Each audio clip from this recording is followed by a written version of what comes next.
Welcome on into another episode of the All Aussie Rules Football Podcast. This is episode number 27 of 2026. My name is John.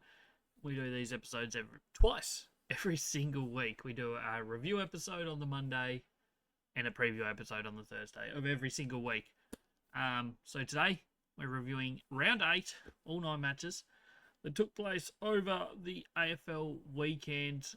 We'll go through everything you need to know: best players, best teams, highest rated players, our Brownlow votes, our MVP votes, and also we'll take a look at those leaderboards and also our tipping at the end of this episode. So all of that to come.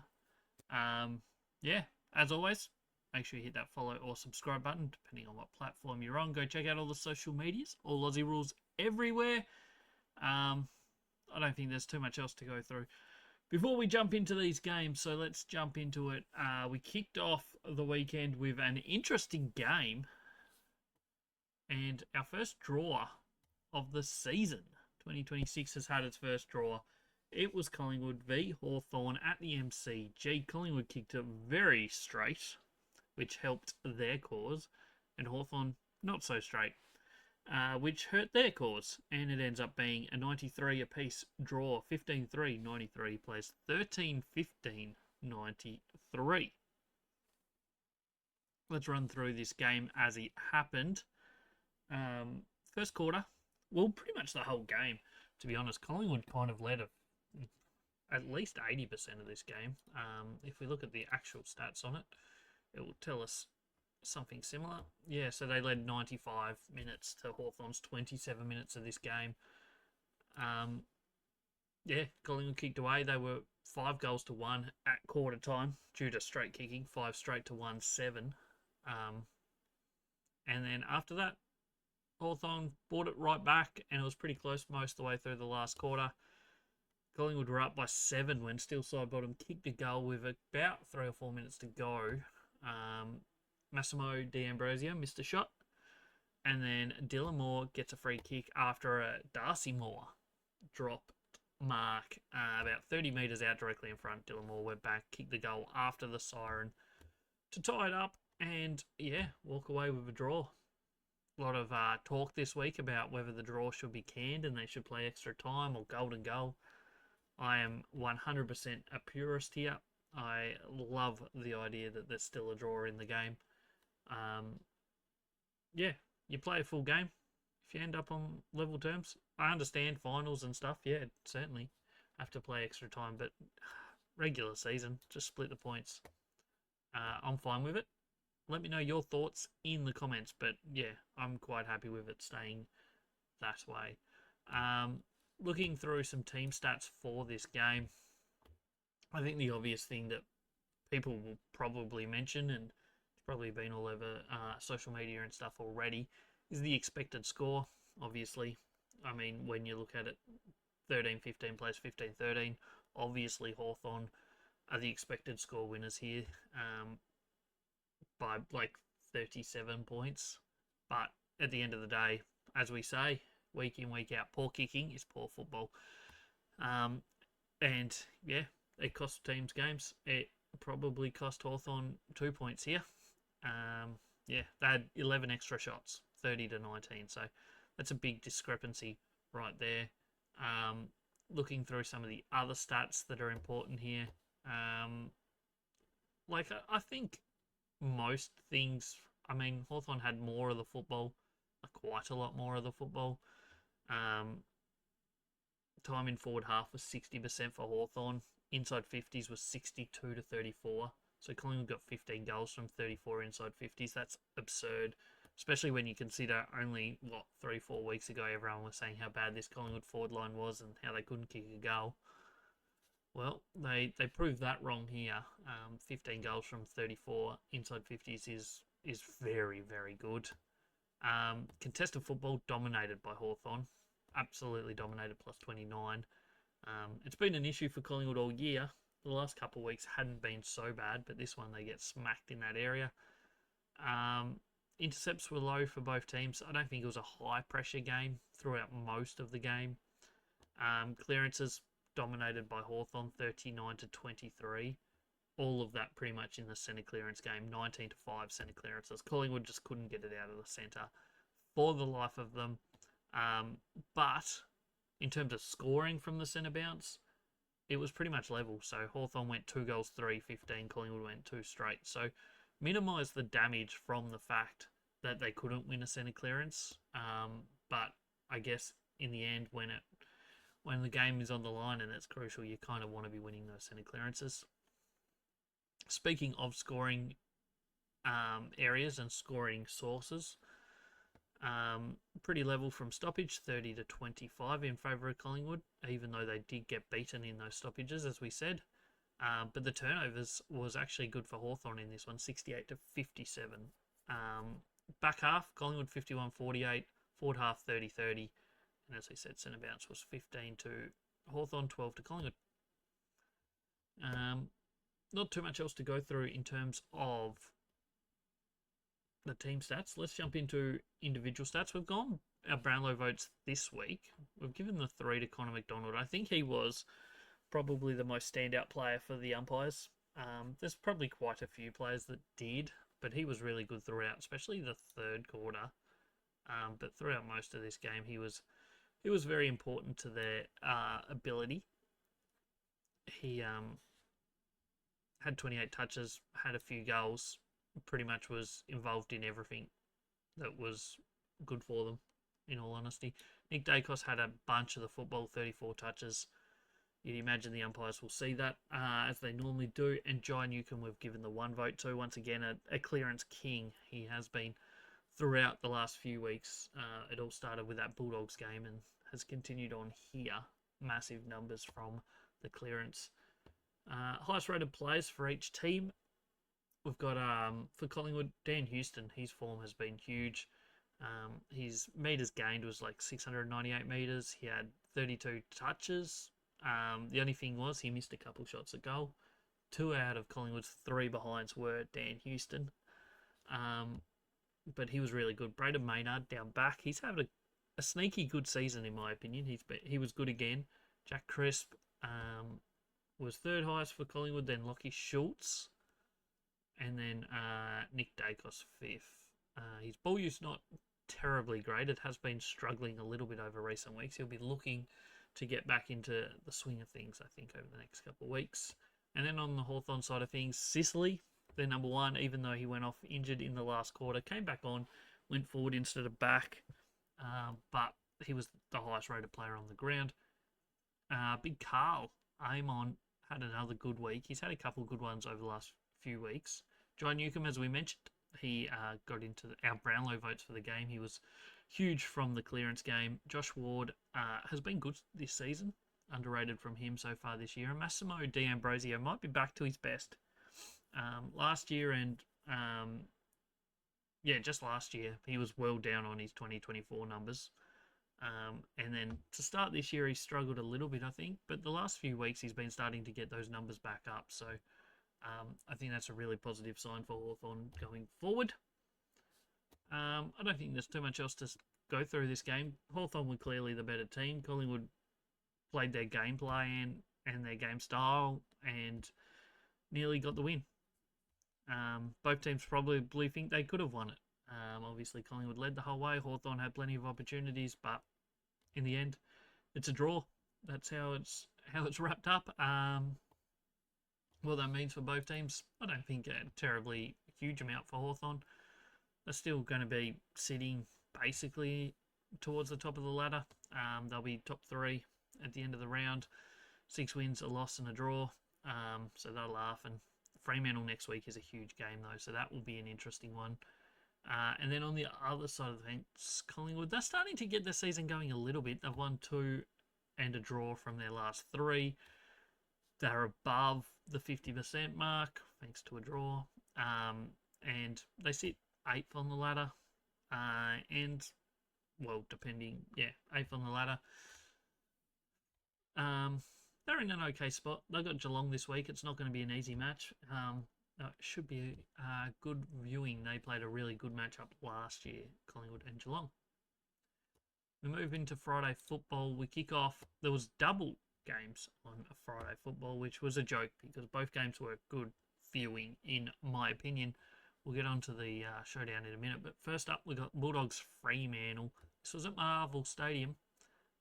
Bulldogs, they looked really good throughout the first half. They were 14 points up at halftime. Halfway through the third quarter, they're still up by double figures. And you're thinking maybe they're back. And then all of a sudden, Fremantle just went on an absolute tear from the 25-minute mark. Will Lewis kicked a goal from the Dogs, and then pretty much straight from the centre, Hayden Young got one, and Tracy got one, and Hayden Young kicked his second to give Fremantle the lead just before halftime, three-quarter time, sorry. And then straight into the fourth quarter, Fremantle just continued that domination. Chapman, Young, Tracy, and Brayshaw took it out to almost 5-goal lead for the Dockers about 10 minutes into that last quarter. Bulldogs did peg them back a little bit, got a few goals, 4 in a row, in fact, to give them a sneaky chance before our boy Bolton kicked the sealer for Fremantle late in the game. Dockers win by 12, huge result for them and their season. They're flying along to go back to Melbourne, beat Bulldogs for the second time in a row at Marvel. Huge for them.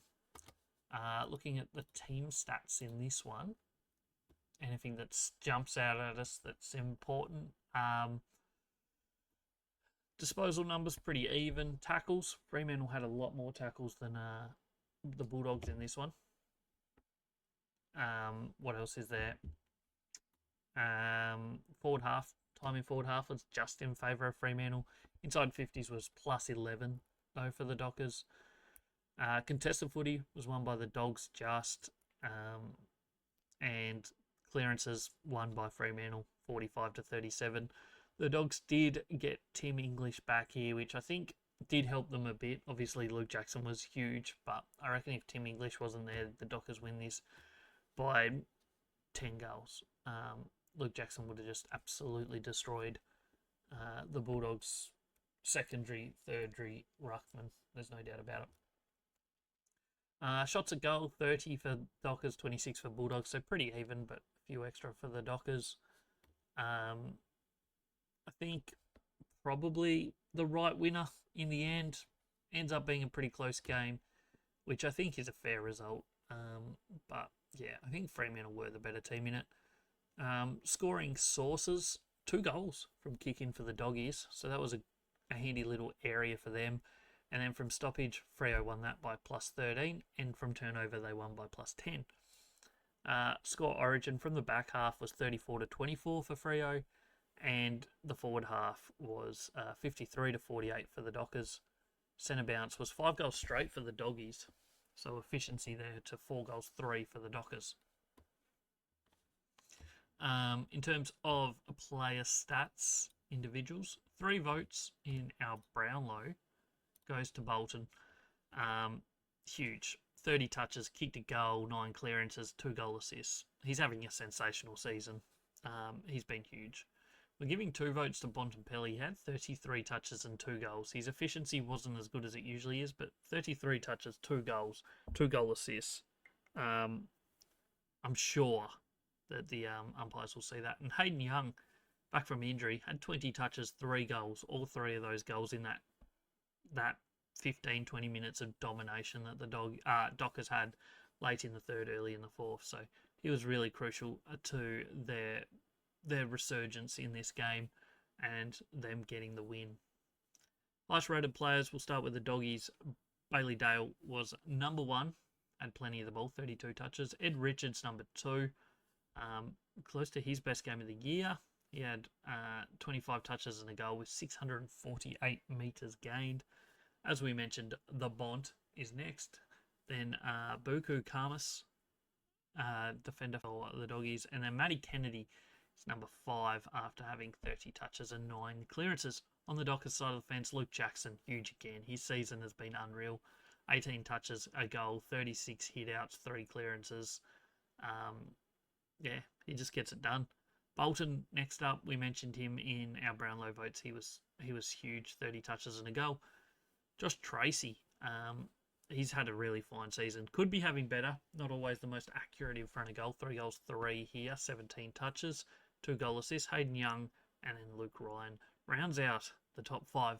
Funnily, how Luke Ryan wasn't even in there starting 23 at the start of the year. How that was a thing, who knows? But it's woken him up, and he's playing some really good football since coming back into the team. Dockers win. I think that's fair enough. That's about the right result. Sitting second on the ladder, I've got Hawthorn, as we mentioned, next week. That's going to be an absolute cracker. So watch that one for sure, as second and third play each other. And then the Bulldogs, their season has fallen away. They've lost their last 4 games after winning their first 4. They have Port Adelaide next week. That is a must-win for them. There's no doubt about it. The Power have been playing some better football of late, so it's going to be interesting to see how that one plays out. We now head to the showdown, and this was an absolute cracker, and the finish to this game was unreal. If you haven't seen it, go watch the last 3 minutes, maybe even just the last minute. It was insane. Everyone changed their mind on who was winning this game 100 times in that last minute. It was insane. Let's run through it. Port Adelaide played really well. There's no doubt about it. They led most of the way. Certainly the first 3 quarters. Adelaide took the lead just before 3-quarter time with 3 quick ones in a row. They then also kicked the first 2 of the last quarter to put them out by 21 points. And you're thinking, okay, Adelaide have woken up and they're going to win this game of football.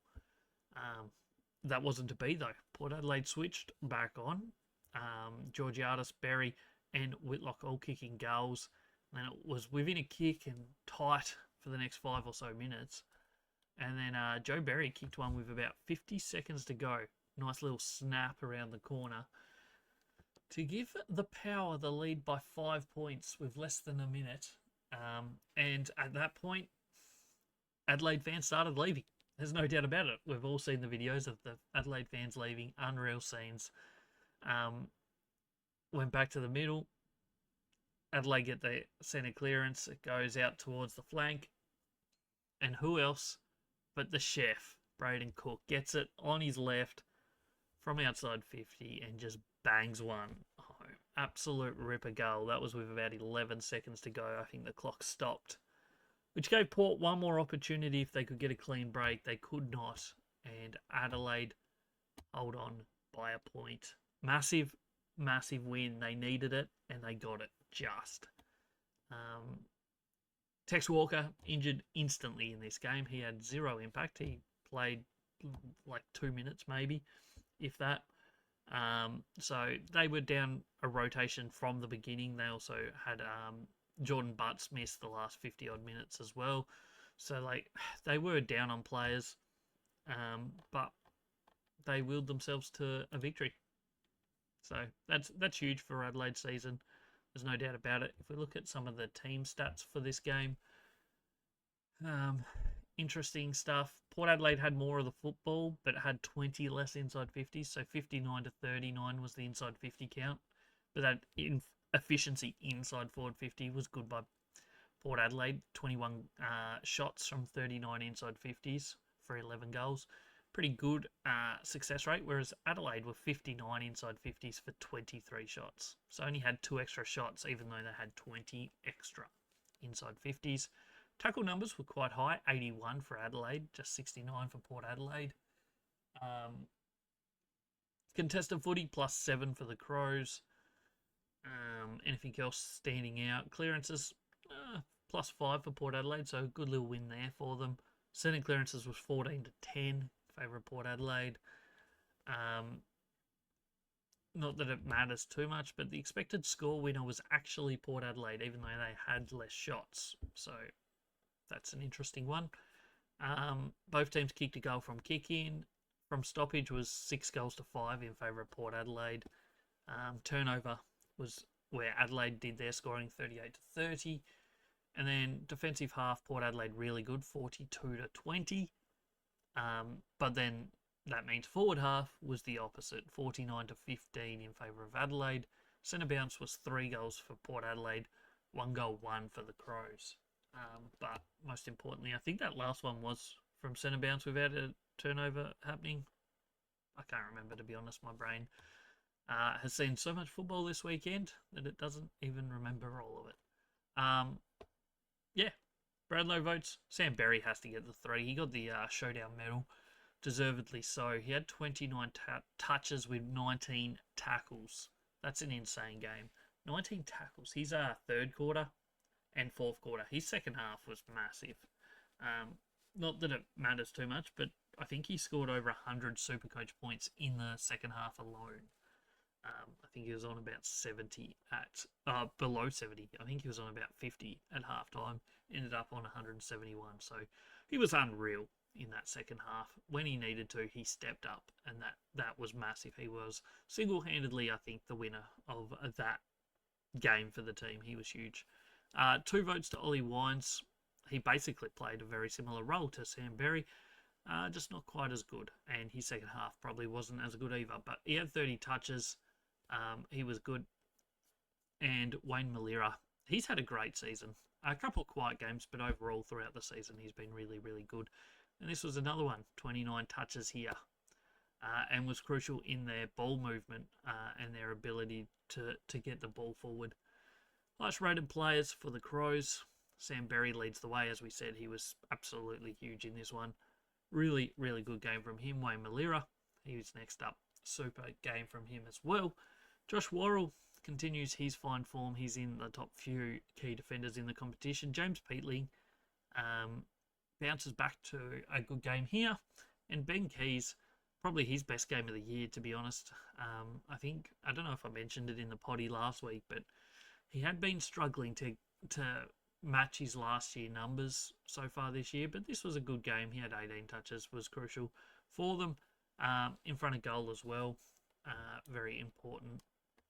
What did he have in the end? 3 goals from 4 shots. So very important in not a massively high scoring game. 11 goals apiece, and he kicked 3 of them. So that was good from him. For the power, it was Alira, the intercept king. He's been so good at intercepting. I think he's second in the competition so far this year for intercepts. He had 14 in this game. Only Cal Wilkie has more than him this year, I believe. Yeah, he was just super again, as he has been throughout most of this season so far. And last quarter, stepped up when they needed him. Just couldn't quite get them over the line. Ollie Wines, we said, had plenty of the football. Zach Butters does what Zach Butters does best. 30 touches. Kicked an important goal as well. Tough one, so he did well. Jordan Sweet, his last 2 weeks have been really good. As we said, I think it was the preview episode for this match, he's a very good ruckman. His best games are really, really good. Unfortunately, he lacks that consistency, but if he can start to string these games together, get that confidence up, that could really be beneficial for this Port Adelaide team. And then 5th highest was Logan Evans with 23 touches. So that was the showdown. Huge game, important win for the Crows. They needed it. Game of the round right there. Oh, was it better than Hawthorn Collingwood? Yeah, I think it was. It was a cracker. The finish to this one was just the biggest seesawing affair. So Adelaide, they're going to sit in 11. 4 wins, 4 losses. They get Richmond next week, so really good chance to get themselves above the 8 ball after a tough week, 2, 3 and 4. Their last 4 weeks have been good. They knock over Richmond next week, and they're right back to heading towards where they need to be.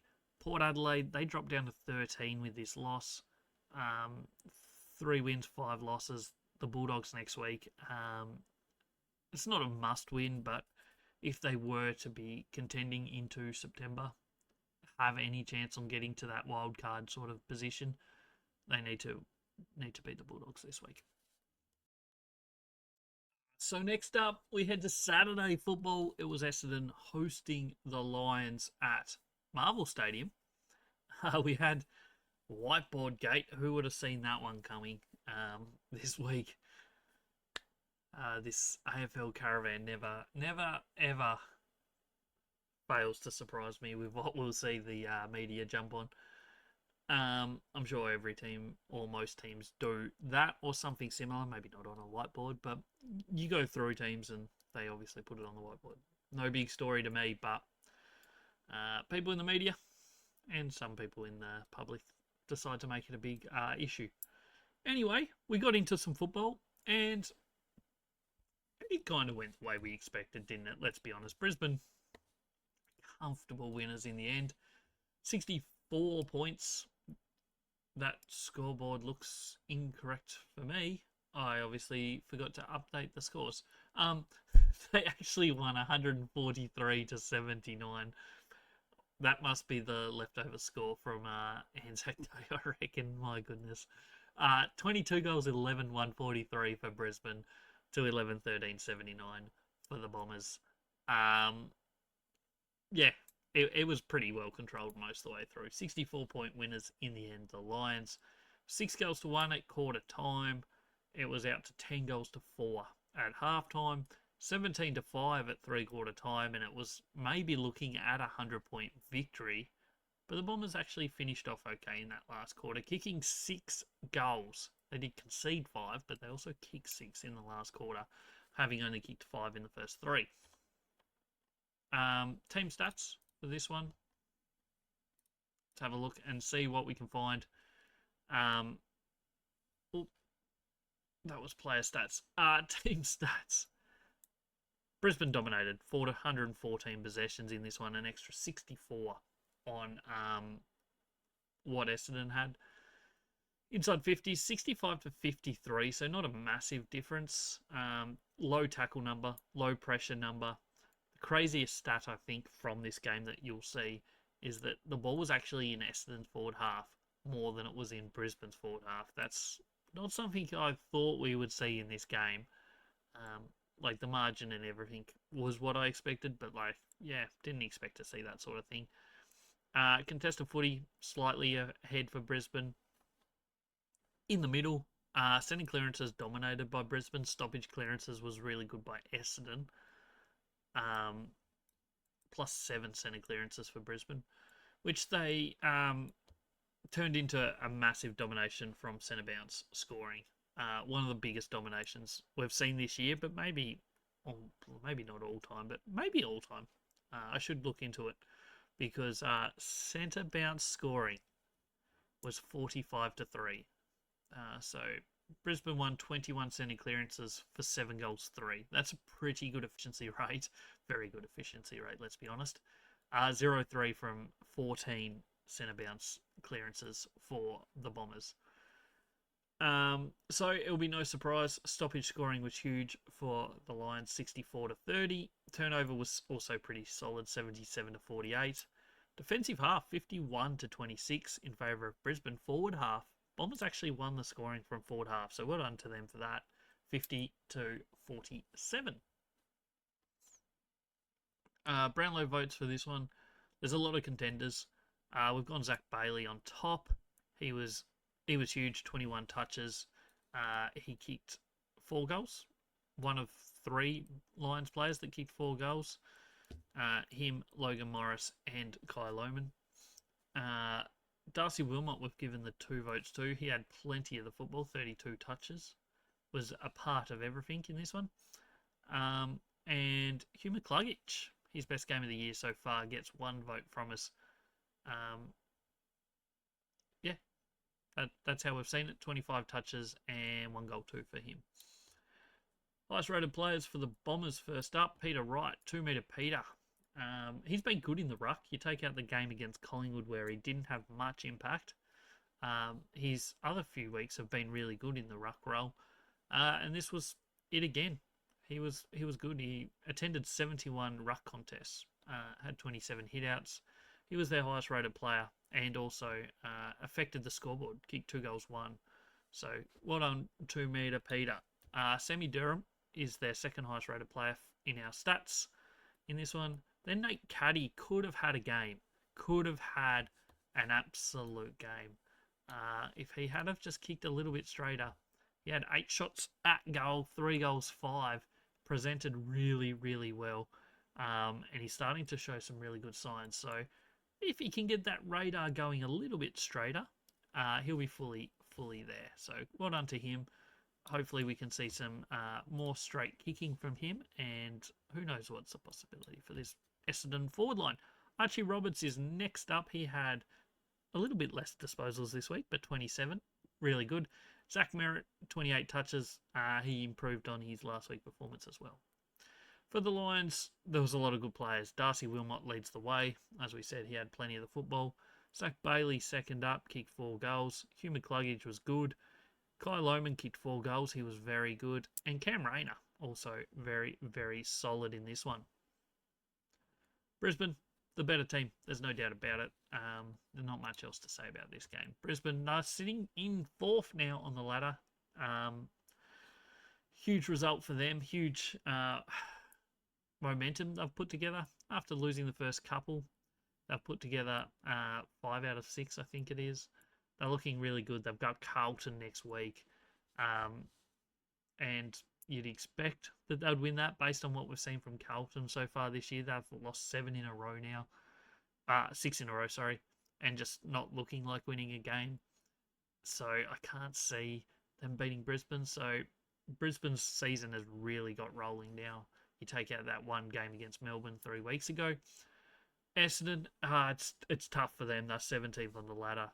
That one win against Melbourne a month ago seems like forever ago. They've got GWS next week, who aren't in the best form, but it's going to be tough for them, let's be honest. They haven't been playing the best football. I can see them being close-ish to GWS if they can play their best, but they'll need to absolutely be playing their best, in my opinion. Next up, we have the battle of 2 low-ranked teams for the season so far. West Coast, Richmond. Richmond yet to win a game. West Coast with 2 wins to their name. And just like about 15 games ago, where these 2 teams met over in the West, Richmond come away winners again. Last time was by a bit more, even if it was due to straight kicking, and they certainly weren't a 50-point better team that time. But I think arguably you could say either team here was the better team. But the Tigers get the points, and that's all that matters really. 15-9-99 to 13-10-88. The lead changed quite a few times. You never really were confident that either team was winning this one. Richmond did kick out by almost 4 goals midway through the third. West Coast did have the lead at 2 separate stages in the last quarter. But in the end, Richmond got the goals they needed to when they needed to, and get the 4 points, their first 4 points of the year. So well done to Richmond. They needed that. West Coast certainly played better than what we've seen from them over the last few weeks, but it wasn't enough to get a win at home here. Looking at some team stats for the Eagles v the Tigers. What stands out, disposal numbers pretty much identical, 350 to 348. Inside 50s, West Coast 64 to Richmond's 48, extra 16 inside 50s. Had the ball in their forward half, the Eagles, for 55.5% of the game. Contested football was pretty level. Both teams obviously kind of struggle in the ruck division. Noah Bolter playing ruck for Richmond at the moment was the best ruckman on the ground. But that just kind of tells you where West Coast ruck situation is at. Clearance numbers basically level, 38 to 39. West Coast won that, and setting clearances was 15-12 for West Coast. Shots at goal, Richmond actually managed to get an extra shot on goal from 16 less inside 50s. So 48 inside 50s for 26 shots. Pretty good efficiency there, Richmond. Whereas West Coast had 64 inside 50s for just 25 shots. Expected score said Richmond was winning. Other things to look at here, both teams got a goal from kick-in. Stoppage was very close, 50 to 47 in favour of Richmond. And turnover was 43 to 35 in favour of Richmond. Defensive half scoring was 40 to 28 Richmond. Forward half scoring was 41-40 in favour of West Coast, so pretty close that. And both teams scored 19 points from the centre bounce. Brownlow votes were gone Jack Ross with 3. I'd love to see him kick the ball a bit more often, but he was good. Harley Reid, 2 votes, and Tim Kelly with 1. Highest rated players kicking off with the Tigers, first of all. No, West Coast, first of all, home team. Elliot Yeo, 20 touches and a goal, was their highest rated player. His best game of the year so far. Harley Reid was really good. Huge, especially early. 26 touches, 2 goals, 569 metres gained. Tim Kelly, probably his best game as well. Maybe second best game for him this year. 7 clearances from 30 touches and a goal. Liam Baker is next up for the Eagles. 20 touches in this one, and the Waterman kicked straight for once. 3 goals, 1. For the Tigers, it was Noah Bolter playing ruck that ends up on top. 20 touches, 3 goals, 20 hit-outs, 6 clearances. He was really, really good and important for them in this one. Seth Campbell, 17 touches, 3 goals. Kane McCauley had 28 touches and a goal. He's putting together some good form. Tom Brown was their 4th highest rated player. Got me words muddled. And Jack Ross sneaks into 5th highest rated with 29 touches with 11 clearances. I should have checked this before I started recording, but he is one of maybe very few, if not the only player to be in their team's top 5 highest rated players in our rating system so far every game this year. So all 8 games he has been in their top 5. So he has been super, and he just continues to be consistent with it. So he's really taken a step this year, I think. We'll jump into the next game. No, we won't. We'll just have a look at the ladder for those 2 teams. Not that either team is really relevant. Richmond get their first win of the year. They're still bottom of the ladder by quite a bit of percentage on Essendon and Carlton, who are the other 2 teams with 1 win. They play Adelaide next week. I don't see that being a game where they can string 2 in a row. And other side of the fence, West Coast, they've got 2 wins. Only team on 2 wins. So that's 15th on the ladder right now. It's been a long time since they won. It feels like forever already. Obviously winning 2 of their first 3. They've got Melbourne next week, coming off a loss against Sydney. From what we've seen so far this year, Melbourne should be too strong in that. But at the same time, that Melbourne team did lose to Essendon, so they'll certainly need to be switched on. Next up, we head to the Cattery. Geelong versus North Melbourne. The biggest bogey team in the competition. How North Melbourne haven't won in 100,000 years against Geelong is crazy to me. Obviously, it hasn't been that long, but it feels like forever. And this was as good an opportunity as they were going to get, just based on the fact that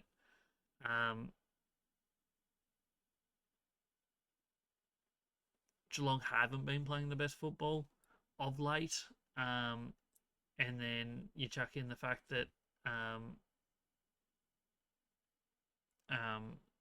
North have been playing pretty solid football, but it just didn't happen, did it? Just another one where they just couldn't win. I'm just getting the official stats up. Sorry. Last time North Melbourne beat them was round 15, 2015. Holy dooly, more than 10 years. That is crazy. Absolutely crazy. When will they beat them next? Who knows? But that's a long period without beating them. And they looked okay for about half of this game. But after halftime, Kangaroos kicked the first goal 27 seconds into the third quarter, and it felt like this was game on, and then Geelong kind of just controlled the rest of the game. Yes, North Melbourne, kicked another goal midway through the quarter to give them the lead again when Zane Dursman kicked one. But Geelong just dominated from that point. They kicked 5 of the last 6 goals in the third quarter in about 10, 12 minutes of football to give them that 17-point buffer at three-quarter time. And then final quarter was just an absolute blowout. 9 goals to Geelong kicked to 4 goals straight for the Kangaroos. 9 goals in a quarter is not a number that you see too often, and certainly not a number that North Melbourne would have liked to have conceded when they only kicked 13 goals for the game. To concede 9 in a quarter is not ideal. Looking at team stats in this one, pretty even throughout most of the game, but when it mattered, Geelong kicked away. Disposal numbers pretty much level, inside 50s plus 10 for Geelong. Forward half was 54% of time in Geelong's forward half. Tackle numbers pretty even for both teams. No massive numbers there. Contested footy, Kangaroos were good in that area, but turning it into stuff, maybe not so good. Clearance game, Kangaroos good again, 41 to 39, so plus 2. Both teams kind of played very interesting centre bounce numbers for players in this game. Both varied it up with what they normally do quite a lot, so that was interesting. I don't know the logic there, but it was something that happened. 18 to 13 centre clearances in favour of Geelong. Shots at goal was plus 8 for Geelong. No real surprise with that domination of the last quarter and a bit. Scoring sources, both teams got 1 from a kick-in, and then from stoppage was 46-39 in favour of Cats, and 83 to 41 from turnover in favour of the Cats. Interesting to note, Geelong only had 2 extra intercepts, but turned it into 7 extra goals. And that just shows a quality of the intercepts they were getting, but also their ability to move and turn those intercepts into scores. And a big reason for that is where they're getting their intercepts. They do it really well in the forward half.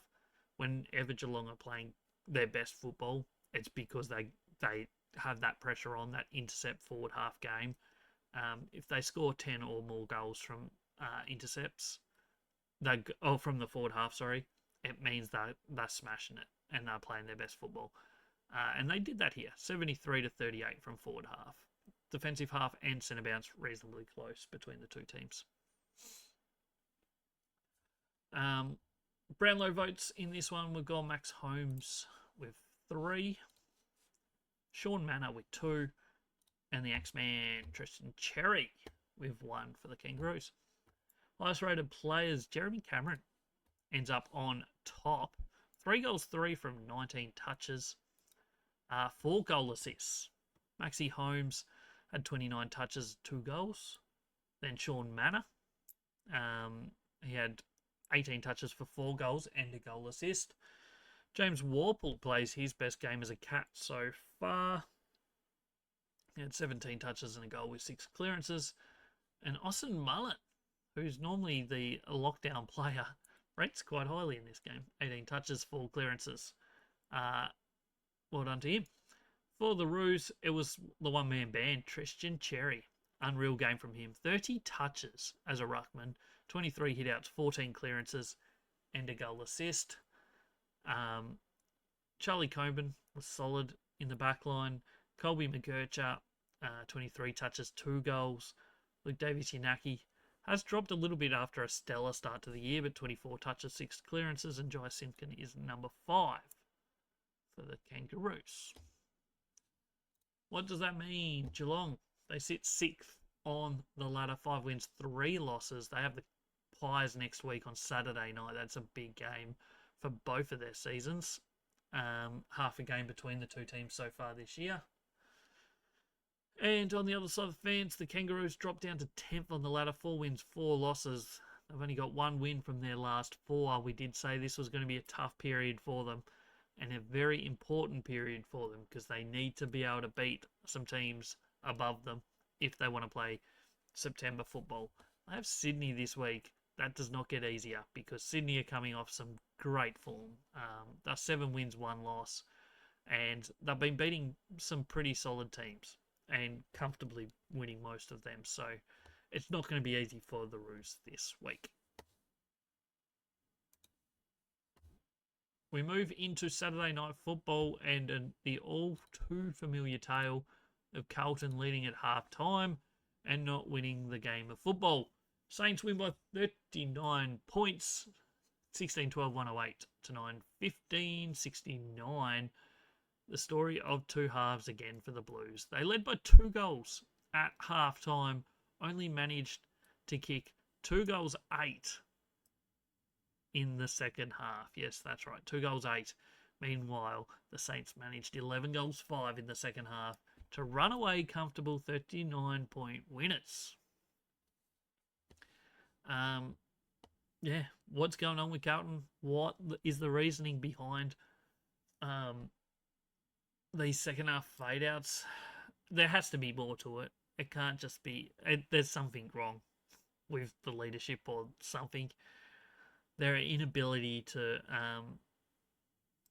stop momentum from other teams is the worst we've maybe ever seen in the AFL for a team that is competitive in long periods of games. Like, yeah, sometimes like Richmond or West Coast over the last few years, North Melbourne, have had games and weeks where they just can't stop the opposition, and that's fair enough. But this is a team that competes with pretty much every team for the first half and then just does not in the second half.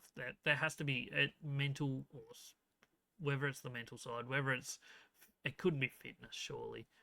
Yeah, I don't know what it is, but something just goes wrong week in, week out for them. It's just every week now, isn't it? Team stats in this one. Not that you need to know too much other than the fact that Carlton just faded out again. Inside 50s, Carlton actually had 4 more than St Kilda. They kicked poorly in front goal, granted, 9 goals, 15. Only 3 less shots, 27 to 30. Isn't a massive difference there. Clearance game, St Kilda dominated 34 to 24. And then score sources, St Kilda dominated the turnover, 66 to 29. They didn't get more intercepts than Carlton. They had 5 less intercepts than Carlton, but they scored an extra 37 points from turnover. So that tells you quite a bit about this game, I think, and where Carlton sit in current world, I guess. Defensive half scoring, St Kilda were great, 52 to 25. They've really upped that area of their game this year, I think, compared to previous years. And that's one of the areas where they've looked the best, in my opinion. Brownlow votes, we got on Nasiah, the Messiah, Wanganeen, Malira. Once again, huge game from him. He's in some really good form at the moment. Well, when is he not? 31 touches and a goal. 573 metres gained. You take that most weeks. Rowan Marshall, 22 touches, 3 goals, 10 hit-outs, 4 clearances. And Jack Sinclair, we've given the 1 vote to for 29 touches. Highest rated players for the Blues, Brodie Kemp was their number 1 with 3 goals from 16 touches. Ben Ainsworth, second, 22 touches, 2 goals. Ollie Hollands, not Hallens, is next up for the Blue Baggers, 17 touches, 2 goal assists, running up and down that wing. Adam Chera is next, 25 touches. And Nicky Newman had 28 touches, 627 metres gained. For the Saints, the surprise packet, not that much of a surprise for us because we've been big on Cooper Sharman since him debuting, basically. But here at All Aussie Rules, we've been a big fan of him. 17 touches, 2 goals, 3 with 3 goal assists, was the highest rated player on the ground. Next up, Cal Wilkie. He's having a super season. Just week in, week out, you just know what you're going to get from him. Another 22 touches. Rowan Marshall, next up, as we said, his numbers, Nasiah Wanganeen Malira is 4th, and then Liam Henry, 3 goals, 2 of them at the exact same time when he got pushed after kicking one of them, got a second one, but a good game nonetheless from Liam Henry. We move on to Sunday football. There was 2 games that happened on Sunday. Leading off with the Swans v the Demons. The Swans win it by 17 points in the end, but it was a tight contest most of the way through. Even if the scoreboard didn't always tell you that. First quarter, Melbourne were leading at one point, led by 2 points at quarter time, but they got up by more than 2 goals at one point. Second quarter, Sydney kicked away a bit. They kicked 5 goals to 2 in that second quarter, and it felt like maybe they were going to run away with it. And then again in the third quarter, every time Melbourne kicked one, they kicked one as well. Still led by a comfortable 25 points at three-quarter time, and it felt like that was probably enough for Sydney. When Swans kicked 3 goals in a row midway through that final quarter, you felt like that was it. They'd done it. They'd broken the back. But Melbourne kept coming back. They kicked 4 goals in a row. With about 7 minutes to go, they were within just over, or basically 2 goals, and had a slight chance. But Joel Amati kicked his 4th, and Sydney win by 17. Before we jump into team stats, we'll just mention the player stats here, because goals for Sydney were huge. They did not share them around. Melbourne shared their goals around. Sydney did not. Malcolm Rosales kicked 5 in the first half, ended the game with a career best 7. He was huge. Joel Amati kicked 4. He was good. And Logan McDonald 3. So 7 goals from 2 of their big 3 tall forwards, and 7 goals from one of their small forwards. So just perfect distribution there. Shows some really good signs that the Swans have so far this year. Jumping into the team stats for this one. Sydney were the better team across the board, I think. They had an extra 7 shots throughout the match. Maybe didn't make full use of it. Forward half was +4 inside 50s, 53% forward half time. Tackle numbers pretty level. Intercepts +7 for Sydney, so they did really well in that side of things, which can be an area of their game that's a bit iffy at times. They can have some pretty high turnover numbers themselves. But yeah, pretty good numbers there this time, and also turned it into some good scoring, 58 to 41 from the turnover. Stoppage numbers pretty level in clearances. Centre clearances, Melbourne actually won 21 to 16. But turning stoppage scoring was dead level, 67 apiece. Centre bounce was 27 to 26, so pretty much level as well. Brownlow votes, we're going Malcolm Rosales. He kicked 7 goals. He deserves the 3 votes, in my opinion. He was huge. Only 14 touches, but when you kick 7 goals, it doesn't matter how many touches you have. 2 votes, Brodie Grundy. 1 vote, Isaac Heaney. There's plenty of players that could be in these votes. I went those 3. I know Melbourne were right in this contest, but it just felt like Sydney had the top players, and then Melbourne were maybe a little bit more consistent across the board. Maybe. Highest rated players, Brodie Grundy actually ended up the highest rated player, 26 touches, a goal, 45 hitouts is unreal numbers, 11 clearances. He was huge. He won the matchup with Max Gawn, who was also good, but Brodie Grundy was the better on the day. Isaac Heaney, he had 30-odd touches, 33 in the end, 2 goal assists. For once, didn't kick a goal himself. Malcolm Rosales kicked 7 goals, as we said. Justin McInerney, he's having a great season, isn't he? 29 touches and a goal here with a goal assist as well. Currently sits right around about the top 10 inside mids in the competition. Nick Blakey, not as big numbers as we've seen previously, but still 29 touches and a goal assist. For the Demons, as it always is, pretty much this season, Kosaya Pickett, 22 touches, 2 goals, 8 clearances. He's an absolute jet. One of the best in the comp. Max Gawn was good, wasn't outstanding, 18 touches, 2 goals, 7 clearances. Tom Sparrow, he's put together some good form of late, 21 touches, a goal, 6 clearances. Caleb Windsor, also in reasonable form, 15 touches and a goal. And Harry Sharp rounds out their top 5. He had 2 goals from 18 touches. Sydney win, 17 points. They sit top of the ladder, 7 wins, 1 loss, as the Fremantle also on that same win-loss record, but Sydney have the better percentage. Sydney have North Melbourne next week. A huge game for them. If they can knock over the Kangaroos, they're looking really, really good this year. Meanwhile, Melbourne, they play the Eagles, as we mentioned earlier. They're sitting 7th on the ladder, 5 wins, 3 losses. They bounce back with a win against West Coast next week, which they should do. They're looking really, really competitive this season, and who knows how far they could go, but a good game next week will certainly be huge in those stakes. Well, that just leaves one more game to take a look at, and it was Gold Coast Suns v GWS. People First Stadium Sunday night football. Late finish on a Sunday, but we got through it. Gold Coast win it 11-17-83, GWS 8-15-63. Both teams very inaccurate in front of goal. There's no doubt about it. Poor kicking is poor footy, but Gold Coast Suns get away with it thanks to GWS also kicking very poorly in front of goal. 20-point winners, 83-63. Have a look at the game flow, how it rolled out. Gold Coast kicked the first 3, looked in control.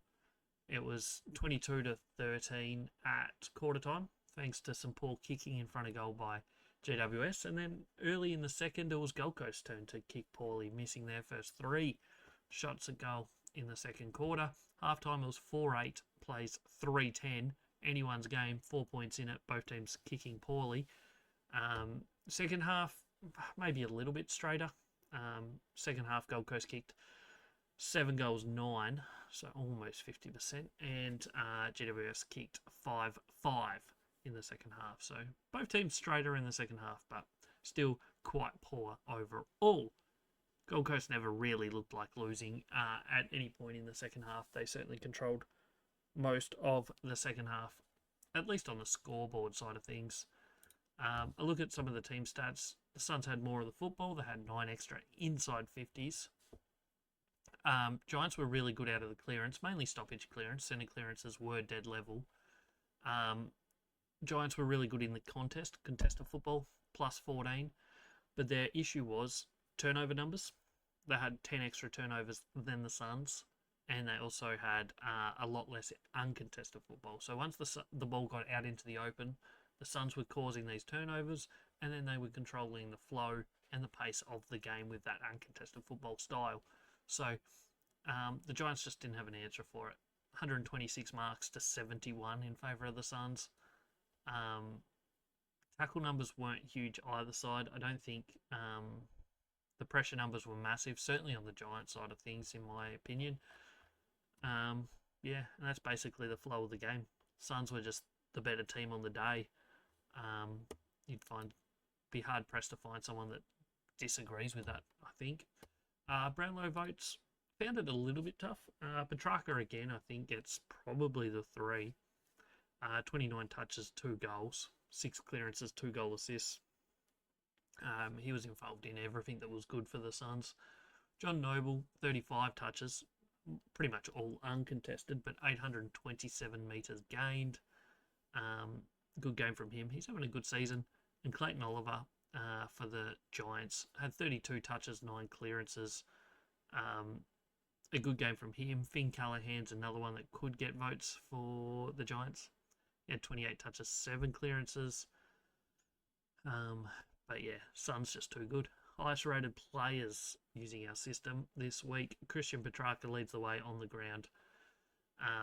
We went through his stats before. He was huge. There's no doubt about it. He was their best player. He's having maybe a career best season. John Noble is second best with his 35 touches. Then Will Powell, who had 21 touches and a goal. Bodie Uland. We've always been pretty big Bodie fans here. 26 touches. And Miller, he rounds out the top 5. He had 23 touches, 5 clearances. For the Giants, top 5 players for them, Finn Callahan just just sneaks past Clayton Oliver, both really good inside mid games. Connor Iden is up there with 23 touches in this one. Lockie Whitfield, Lockie Ash. So 3 defenders, 2 midfielders, 3 defenders. Lockie Whitfield had 30 touches and Lockie Ash had 29 touches. Yeah, that's pretty much a wrap on Gold Coast GWS. I don't have too much else to say about it. Suns were the better team. They got the job done. The Giants are playing some better football than they were a few weeks ago.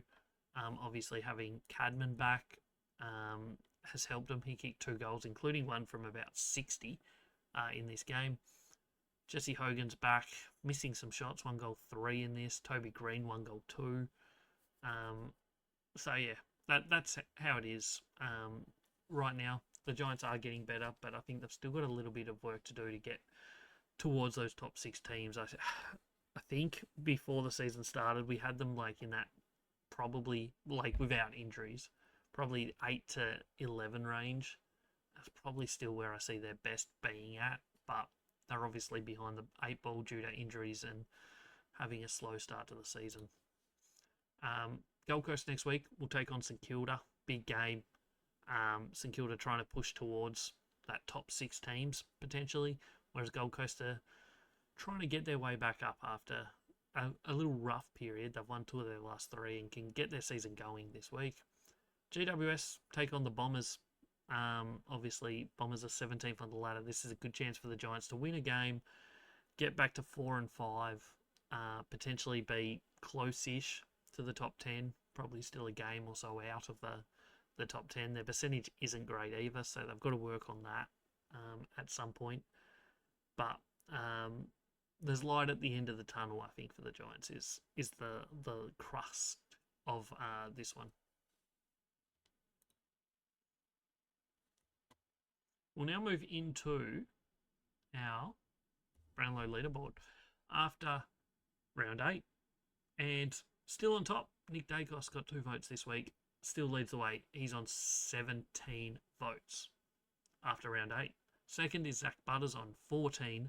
Lockie Neal on 13 in third. And then it's a 3-way tie for 4th.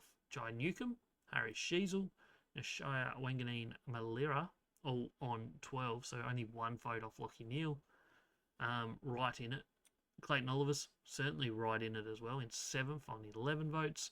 And then Bolton, Bailey Smith, and Bontempelli all on 10. There's a whole bunch of players on 9 as well, including Christian Petrarca, who got the 3 votes this week. So it's pretty tight.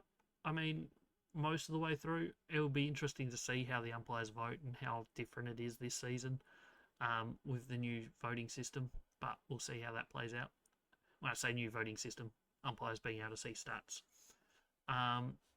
Next up, our MVP. So obviously, top 5 rated player in our rating system each week. For each team get votes. Winning team 10-8-6-4-2. Losing team 5-4-3-2-1. And this week there was a draw. So drawn matches are now, their voting is also counted, which is halfway between the losing and the winning team. 7.5 for the top. Then 6, 4.5, 3, 1.5 for the 5th rated player. After round 8, the leaderboard sits as such. Key defender, Ruckman, and then our midfielders take over throughout pretty much the rest of the top 10 to 15 players. So Cal Wilkie leads the way, 52 votes. He's been sensational this season. Absolutely insanely good. Maxi Gawn, 50 votes in second. Luke Jackson, flying recently. He's on 48. And 2-way tie for 4th. Brodie Grundy and Bontempelli both on 47 votes. Next, we got Petrarca on 42, even though he's missed quite a bit of football.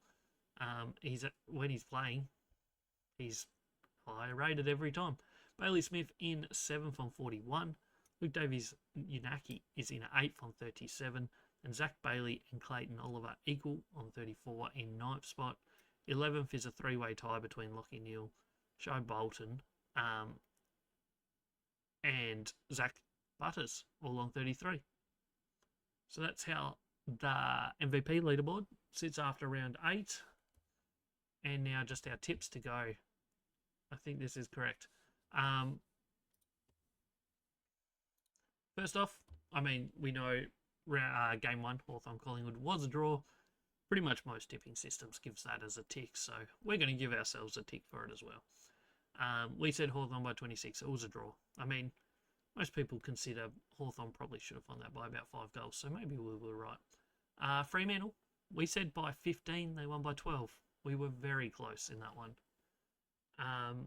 For just a second, we looked like geniuses. We tipped Port Adelaide by 4. They were 5 points up with 20 seconds to go. But they lose. Adelaide win by 1, so we get that one wrong. Essendon, Brisbane. Brisbane win by 64 points. We said 35. We get a tick. West Coast, Richmond. We get this one wrong. We went West Coast by 6. Richmond won it by 11. Funny story, I actually changed that tip in my tipping to Richmond and got that one right. But, even funnier story, I switched the Carlton St Kilda one around as well and got that one wrong. So, end up in the same spot. Geelong, 14-point winners, we said. They won by 49, comfortably. More comfortable than I thought it was going to be. St Kilda, we said by 9. They ran away with it in that second half to win by 39. We said Melbourne by 2. We went with the underdog here just because Melbourne play well against Sydney. Didn't happen. We get that one wrong. Sydney won by 17. And round out the weekend, we said Gold Coast by 15. They won by 20. We go 6 out of 9 this week. 50 out of 72 on the season. We went for a couple upsets. Didn't pay off for us, but that's footy tipping. And with that, that's an end to episode 27 of 2026. All Aussie Rules Football Podcast. Round 8 review done. All 9 matches. Make sure you jump in the comments. Let me know your thoughts. How did your team go this week? Are you happy? Are you sad? Are you angry? Let me know. Make sure you also jump in and let me know your thoughts on the draw. As I mentioned up the top of the episode, I think we keep it the way it is. I hope the AFL doesn't listen to some people in the media that think that we need a golden goal or extra time. Yeah, go check out all the social medias, all Aussie Rules everywhere. We post TikToks pretty much every day. Instagram gets lots of love. And yeah, go check it all out. I thank you for being here. I hope you've enjoyed this episode. Hope your team went well on the weekend. We'll be back on Thursday with episode 28, previewing all 9 matches coming up in round 9 of the 2026 AFL season. Big weekend of footy. We kick off with 2nd v 3rd on the ladder on Thursday night. So make sure you come back. We'll hopefully be able to find you the winner of that match in that episode. So yeah, I'm John. This has been another episode of the All Aussie Rules Football Podcast. Thanks for watching. I'll catch us on the next one.